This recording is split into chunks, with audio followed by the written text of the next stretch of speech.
Let's talk about the selling action that we're seeing in the market today and also what we could expect over the coming months. For that, we want to bring in Francis Gannon. He's co-chief investment officer at Royce Investment Partners. And Francis, I know you closely watch the small caps. So let's take a look at the Russell 2000 today. Today, it's off just around 1%, coming off an extremely weak quarter. The third quarter was the first negative return for the index since the first quarter of 2020. So where do you see small caps then heading into the final months of the year? I actually think that small caps are relatively well positioned going into the last quarter of the year.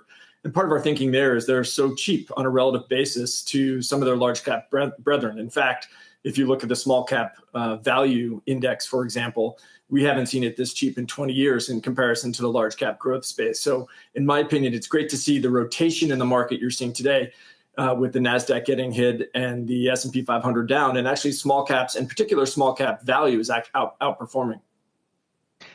I know nobody can time the market, but I think a lot of us as just average investors want to know, all right, if it's buy on the dip, when do we start going back up?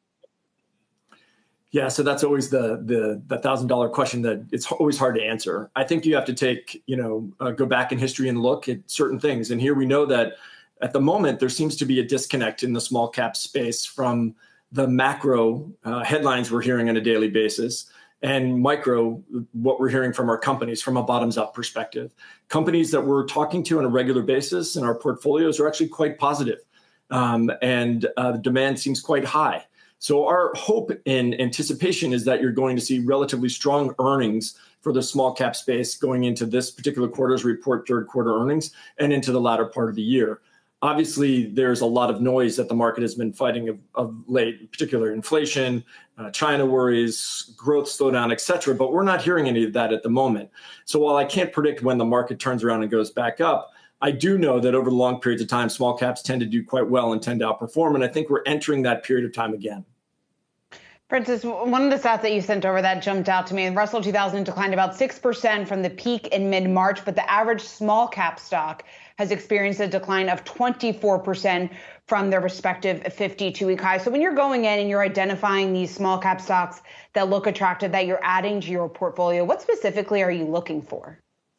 Yeah, so you're correct. The small cap market, for all intents and purposes, has been in a correction in time. Since it peaked on March 15th, through the end of the third quarter, it's down about 6.1%, has done really nothing, if you will, compared to the large cap space, which went on to hit new highs over the summertime.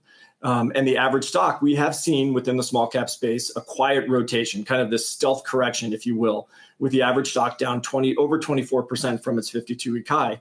And I think that just creates opportunities for us. So within these headline noises that we hear, right, that people are focusing on a daily basis, we're actually, from a bottoms-up perspective, finding great opportunities as these stocks get hit. And so we are continue to find opportunities in the industrial area of the market, financials, for example. We're also finding it in some of the more consumer discretionary areas of the market. But I think there's a lot of underlying rotation that's taking place in the market that people really aren't picking up on, especially within the small cap space. If memory recalls correctly, it was a rotation out of big tech that helped the rally in small cap earlier this year. We've got guests coming up who are going to say you should stay in big tech right now. What's the danger of doing that? Well, I can't speak to big tech. I can tell you that what happened earlier in this year, I think, really was you saw the 10-year rally from a low at the beginning of the year of less than 1% to over 1.7%. And I think that hurt the long duration assets, specifically those companies within the NASDAQ tech in general. You saw those long duration assets take a hit from a valuation perspective. We then went from a period of time at the end of March where rates declined back down to about 1%. And in early August, since early August, we've seen the 10-year rally again back to over 150 at quarter end.